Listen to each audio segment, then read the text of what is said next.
Hey yo guys, welcome back to a new vlog. Welcome back to my YouTube channel uncut vlog. स्वागत है आपका नए vlog में। और ये काफ़ी ज़्यादा इंफॉर्मेटिव व्लॉग है। काफ़ी ज़्यादा मैंने इस चीज़ के रिगार्डिंग रिसर्च किया है, तो टाइटल से आप समझ चुके होंगे कि क्या चीज़ के बारे में वीडियो है। वाह, रूबिकॉन, उफ, हाँ, देख के ही खुशी हो गई।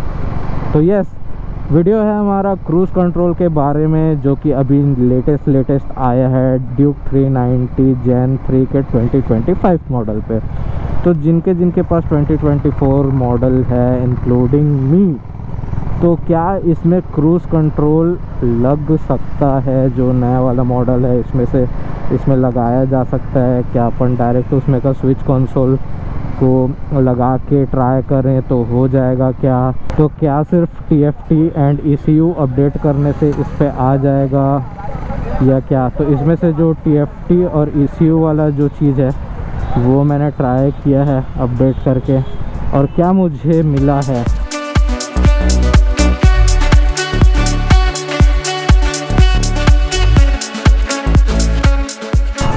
तो सबसे पहले मैं बता देता हूँ क्रूज़ कंट्रोल एक्चुअली में होता क्या है। तो क्रूज़ कंट्रोल कुछ नहीं करता, आपके थ्रॉटल को एक जगह लॉक कर देता है। यहाँ से लॉक नहीं करता है इलेक्ट्रॉनिकली, क्योंकि अपना जो थ्रॉटल रहता है वो राइड बाय वायर आता है, मतलब वायर के थ्रू कंट्रोल होता है। इसमें कोई केबल नहीं रहता है कि केबल खींचोगे तो एक्सेलरेटर बढ़ेगा। ये ऑल इलेक्ट्रॉनिक है, ठीक है। यहाँ पर सेंसर लगा रहता है, उसमें आप कितना थ्रॉटल दे रहे हो उसके हिसाब से फिर वो रेस को बढ़ाता है या थ्रॉटल देता है, ठीक है। केबल वाले में ऐसा रहता है, आप जितना केबल खींचोगे उतना रहता है। तो राइड बाय वायर का बेनिफिट ये रहता है कि इसके साथ आपको ये क्रूज़ कंट्रोल एंड काफ़ी सारे फीचर्स मिल जाते हैं। जो आपका मोड रहता है वो उसके थ्रू अच्छे से कंट्रोल हो जाता है। उसी के वजह से हम लोगों को राइडिंग मोड्स देखने को मिलते हैं, काफ़ी कुछ उसके वजह से मिलता है, ठीक है। तो गाइज़, जो क्रूज़ कंट्रोल है उसके बारे में मैंने काफ़ी रिसर्च किया। इनफैक्ट जो पुराना जनरेशन जेन 2 ड्यूक था उस पर भी क्रूज़ कंट्रोल है, ठीक है। मैं बता रहा हूँ है, बहुत लोगों को पता नहीं होगा उस पर है, लेकिन उसके साथ कभी स्विच नहीं आया वो वाला कि जिसके थ्रू अपन इनेबल कर सकें। कुछ कंपनी है जो उसका सॉल्यूशन देती है कि आप डायरेक्ट वो स्विच लगा के ऐसा यूज़ कर लो, या फिर अगर आप 890 जो है ड्यूक 890 उसका स्विच लगाओगे तो इनेबल हो सकता है।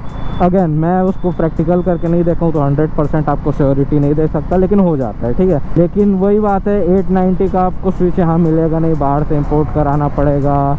फिर वो जो 8000 का प्राइसिंग है वो समथिंग आपको 30-35 हज़ार पड़ जाएगा, तो कोई सेंस नहीं बनाता जेन 2 में। अब बात करते हैं जेन 3 की। तो कुछ गाड़ियों में जेन 3 में 2024 मॉडल में भी कई लोगों के यहाँ पर क्रूज़ कंट्रोल का नोटिफिकेशन आया है। मैंने पर्सनली काफ़ी लोगों का वीडियो देखा है, काफ़ी लोग से बात किया है, उनमें से एक दिखा देता हूँ। तो ये स्क्रीनशॉट लिया था वो भाई से मैंने बात किया कि भाई ये आपके में क्रूज़ कंट्रोल कैसे दिखा रहा है, कई लोगों के गाड़ी में दिखा रहा है। तो वो बोला कि भाई मैं ABS वायर के साथ छेड़छाड़ कर रहा था तो क्रूज़ कंट्रोल दिखा दिया था।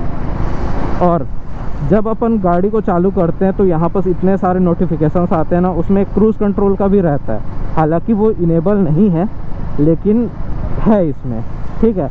अब क्या डायरेक्ट स्विच लगाने से क्रूज़ कंट्रोल यहाँ पर दिखा देगा? तो उसका आंसर मेरे ख्याल से अभी तक तो नहीं है, क्योंकि ये हार्डवेयर सॉफ्टवेयर दोनों से ही मैनेज होगा, ठीक है। सिर्फ स्विच लगाने के बाद आपको क्रूज़ कंट्रोल नहीं मिलेगा, उसका एक मॉड्यूल रहता है, वो भी रहता है। तो मेरे ख्याल से वो भी साथ में चाहिए होगा।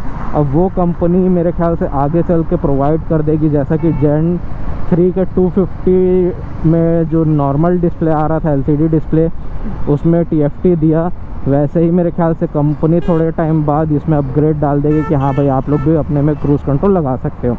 लेकिन अभी मैं जब ECU अपडेट कराया एंड ये TFT अपडेट कराया तो देख लो यहाँ पर, तो यहाँ पर जो स्पीड कंट्रोल है यहाँ पर आसपास में मेरे को क्रूज़ कंट्रोल भी दिख जाना था, तो वैसा तो कुछ नहीं आया। तो लेट्स सी कंपनी अगर आगे अपडेट पुश करती है तो, लेकिन ECU अपडेट करने से TFT अपडेट करने से तो नहीं आया है। अब मेरे ख्याल से मॉड्यूल स्विच ये सब लगेंगे उसके बाद ही हो। अब हो सकता है कि अलग ही ECU दे तो 2025 वाले मॉडल में, लेकिन उसके चांसेस बहुत कम है। कि एकदम ही नया ही ECU दे दे नए मॉडल के साथ। तो ECU का तो नहीं होना चाहिए, लेकिन डेफिनेटली अपडेट और हार्डवेयर अपडेट के साथ आ जाना चाहिए। तो ये कुछ इन्फॉर्मेशन था। मैं सर्विस में भी गया था तो भाई वो बोले कि अभी तो उस गाड़ी का पार्ट नंबर नहीं आया है स्विच का, तो अभी तो ट्राई नहीं कर सकते। लेकिन गाइस अगर मैं बता रहा हूँ, अगर ये होगा तो तुम्हारा भाई डेफिनेटली इसमें क्रूज़ कंट्रोल डलाएगा। अब काफ़ी लोग वो मैनुअल वाला क्रूज़ कंट्रोल डलवा देते हैं, वो बिल्कुल भी सही नहीं होता है। तो अपन तो जो डलाएंगे वो कंपनी के थ्रू आया हुआ ही डलाएंगे। अब देखेंगे उसका प्राइसिंग क्या आता है, कैसा आता है, कि लग भी पाता है कि नहीं लग पाता है। लेकिन मेरे हिसाब से 70 से 80% चांसेस है कि डेफिनेटली आगे अपडेट में आ जाएगा कि हर Gen 3 वाले में आप अपग्रेड कर सकोगे।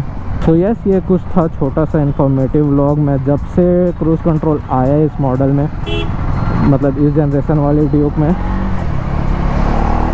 तब से उसके पीछे ही पड़ा हूँ कि कुछ तो हो। लेकिन यार अभी तक पार्ट नंबर ही नहीं आया कि मैं डायरेक्ट पार्ट ऑर्डर करवा के लगवा दूँ। पार्ट नंबर ही नहीं आया भाई अभी। तो यस, लेट्स सी, देखेंगे आगे फ्यूचर में क्या होता है, कैसे करेंगे। तो yes, this is that's it for this video. मिलते किसी और वीडियो के साथ किसी और दिन। तब तक के लिए this is me Karan Singh signing off and you were watching uncut vlogs. Bye bye.